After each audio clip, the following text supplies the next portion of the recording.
Je hebt gisteren al opgetreden in de tent, hoe was dat? Ja, het was een hele leuke sfeer. Mensen waren lekker enthousiast. En het nieuwe nummer ging er lekker in. Het nummer heet Geen bloemen voor jou. Het is een versie die ik in 2006 ook al een keer heb uitgebracht. Maar nu met een goede plug eronder en een nieuwe sound, een nieuwe beat, is het helemaal anders geworden.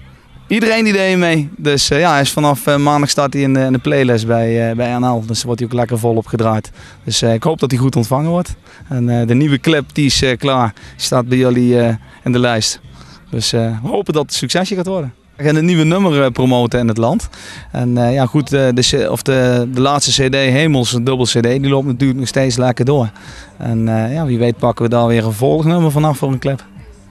Mensen kunnen mij in het hele land tegenkomen, maar als ze meer willen weten over mij, laat ze even kijken op de website www.hugopeters.nl. Dan kunnen ze alles te weten komen over mij en over mijn optredens.